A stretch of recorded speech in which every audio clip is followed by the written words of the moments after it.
जैसे ही बिहार के नए नवेले मुख्यमंत्री सम्राट चौधरी ने अपने कैबिनेट बैठक के दौरान इस बात पर मुहर लगाई कि बिहार में 11 नए टाउनशिप विकसित किए जाएंगे और जिन जिन शहरों में ये टाउनशिप बनेगा वहां पर खरीद और बिक्री का काम जो है वो अब से नहीं हो पाएगा। इस पर पूरी तरह से रोक लगा दिया गया है, जिसको लेकर अब लालू यादव की बेटी रोहिणी आचार्य ने अपने सोशल मीडिया पर एक पोस्ट डाला है और इस पोस्ट के जरिए उन्होंने सम्राट चौधरी पर तमाम तरह के आरोप लगाए हैं। उनका ये कहना है कि इस तरह का फैसला जनता के हित में नहीं है। जनता को परेशान करने के लिए खरीद और बिक्री पर रोक लगाया गया है। ऐसे वक्त में खरीद और बिक्री पर रोक लगाया गया है जब बिहार की आर्थिक हालत पहले से बद से बदतर हो चुकी है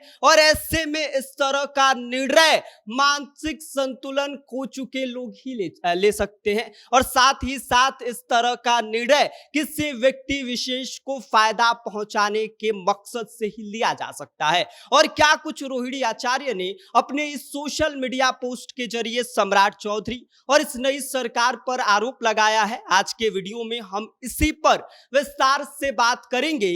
लेकिन उससे पहले नमस्कार, मेरा नाम विष्णु है और आप देख रहे हैं जनता जंक्शन। आपको बता दें, बिहार के मुख्यमंत्री सम्राट चौधरी बिहार में 11 नए टाउनशिप विकसित करने जा रहे हैं, जिसको लेकर कहा तो ये जा रहा है कि तैयारियां शुरू कर दी गई हैं। सम्राट चौधरी ने जिन जिन शहरों में टाउनशिप विकसित किया जा रहा है वहां की जो जमीन है उस पर खरीद और बिक्री पर पूरी तरीके से प्रतिबंध लगा दिया है और जब तक ये काम पूरा नहीं हो जाता है, जब तक जो डेडलाइन रखा गया है वो खत्म नहीं हो जाता है, तब तक कोई व्यक्ति अपनी जो है वो ना तो वहां पर जमीन खरीद सकता है और ना ही अपनी जमीन को बेच सकता है। जिसको लेकर अब जो लालू यादव की बेटी है रोहिणी आचार्य, इन्होंने अपने सोशल मीडिया पर एक पोस्ट डाला है और सम्राट चौधरी के ऊपर आरोप लगाते हुए उन्होंने लिखा है कि बिहार के 11 प्रमुख शहरों में जमीन की खरीद और बिक्री पर रोक लगाई गई है।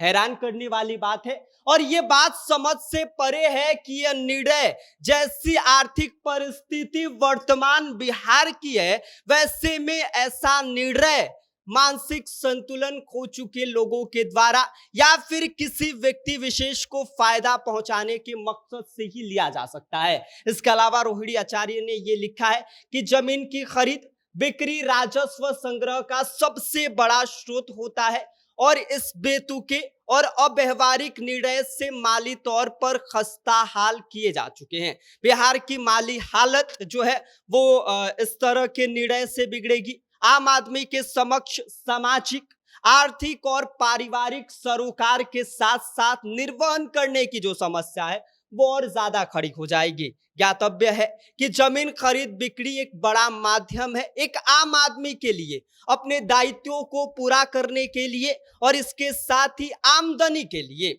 मध्यम आय वाली शहरी आबादी का एक बड़ा हिस्सा जमीन की खरीद और बिक्री को अपनी आमदनी के विकल्प के तौर पर रखकर आर्थिक सुरक्षा की गारंटी मानता है। सरकार के द्वारा लिए गए कल के इस निर्णय में 11 शहरों में सैटेलाइट टाउनशिप जो है उसको बनाने की बात कही गई है। पूरी संभावना है कि ऐसे प्रस्तावित टाउनशिप्स को विकसित व निर्मित कराने का जिम्मा बीजेपी के पूंजीपति आकाओं को सौंप दिया जाएगा। करोड़ों की जमीन जो है वो कौड़ियों के भाव में दे दी जाएगी और पूंजीपति घराने मनमाने दाम पर इसको खरीदेंगे और बड़ा मुनाफा कमाएंगे, जिससे जो आम आदमी है, जिससे जो वहां पर रहने वाले लोग हैं जिनकी जमीनें हैं उसको कौड़ियों के भाव से खरीद लिया जाएगा। इसीलिए इस पर जो है वो खरीद और बिक्री का रोक लगा दिया गया है ताकि कोई अपनी जमीन बेच ना पाए। और